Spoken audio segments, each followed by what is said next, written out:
perfect tea time cake to enjoy during these nice and cold months. This is a Tutti Fruti custard cake. Let's see how to make it. 1 cup of Maida or all-purpose flour, 3/4 cup of milk powder, 3/4 cup of sugar. This is 2 tablespoons of custard powder, vanilla flavor. This is 1 teaspoon of baking powder, 1/4 teaspoon of baking soda. I'm going to add all of this in my mixie jar and just pulse it a couple of times so it all mixes well. Although I'm going to add it in my mixie jar and pulse it, once I take it out, I'm also going to sieve it so that everything mixes really well and the dough is well aerated. So I'm taking one of my mixie jars here and add all of the ingredients. I've pulsed the dry ingredients together and now I'm still going to sieve it once. Along with all of these ingredients, add just 1 pinch of salt, and now we're going to pass it through the sieve so that all this flour material gets well aerated. So just pass it like so and sieve it. Now all of our dry ingredients are ready.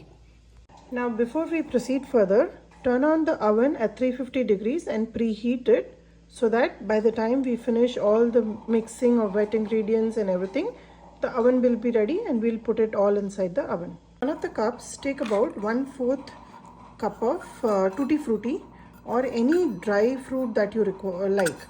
You can even use raisins, you can use dried cranberries, you can use dried cherries, any of that. And from this mixed flour, just take about 1/2 teaspoon and mix it so that it coats the Tutti Fruti well, and when we add it to the batter, it will not sink down. It will stay in different places, and when we cut the cake, you'll have Tutti Fruti all around in different places. So keep this aside. This part is ready. Now let's start mixing our wet ingredients. So in another bowl, I'm taking 1/2 cup of warm milk. To this milk, add 1 teaspoon of vinegar and just mix it and leave it. And this is to make a buttermilk. If you don't want to do this, you can even use fresh yogurt, 1/2 cup. It should not be sour. That is one thing you have to make sure. To this milk and vinegar mixture, add 1/4 cup of oil.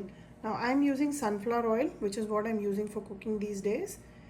And after this, whisk it well so that it is nice and homogeneous. The water and the milk and the oil should mix well, and if you don't want to do it with a whisk, you can run it in the mixie jar and that will be fine too. So but if you just have a whisk, mix it for about a minute or two, it will all blend well. After mixing it well, I'm adding few drops of almond extracts. You can use vanilla extract also, but today I don't have vanilla, so I'm using almond extract. Just mix it well, and you can see how nicely the milk and oil have mixed. Now our wet ingredient is ready, our dry ingredients are ready, and try not to mix it till your oven is ready. If your oven is still in the preheat mode, do not mix it. In the meanwhile, I'm going to oil my bread loaf.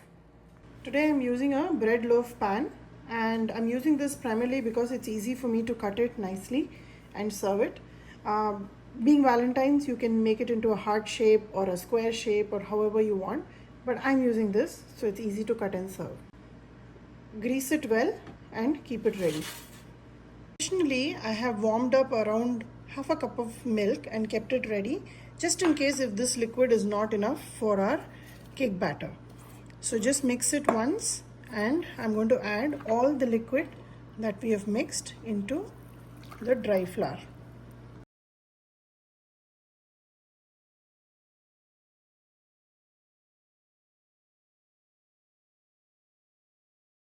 The cake batter should be like this. It should be in a ribbon consistency to make for a very nice and moist cake.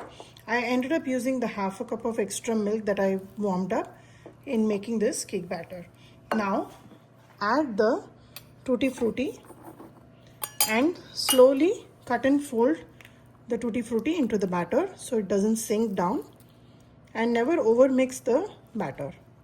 Just mix it like so, and now we'll pour it in the cake tin.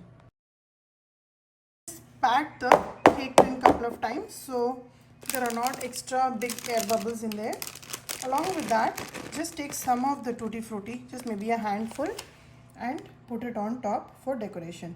You can put it as much or as little as you want. And these are one of the iconic cakes that we used to get in the bakery growing up. So now this is ready to go into the oven. Bake this cake for any time between 30 to 40 minutes. After the 30 minutes is over, make sure to check in the center with a toothpick to see if it's fully cooked. It's been about 13 minutes and the cake is nicely risen, and I'm not going to disturb it right now. I'm going to wait till 30 minutes are over and then do a toothpick test. The cake is nicely swollen, it is coming up nice, and I'm going to do a toothpick test. Cake is ready and I've tried with the knife, and you can see here it's nice and clean. Allow this cake to completely cool down and then we'll slice it out. I've taken out the cake and I'm slicing it. It's still very hot. I should be waiting a little longer, but obviously I'm just cutting it as is. So cut it to your desired shape. Now I used a cake pan so that it's easy for me to slice it out, and you can see how moist this cake is, and this is primarily because of custard powder. This is an eggless vegetarian cake. You can add different flavors. I've used Tutti Frutti today. You can add elaichi and make it like a Indian flavored cake. You can add rose essence and make it like a rose essence flavored cake. There are many different varieties you can prepare, but this is a perfect tea time snack along with your hot cup of chai. And it's a great cake. This is one of the very popular bakery cakes while we grew up. So give this cake a try and let me know how this turned out for you. Like and subscribe my channel for a nice and perfect tea time snack.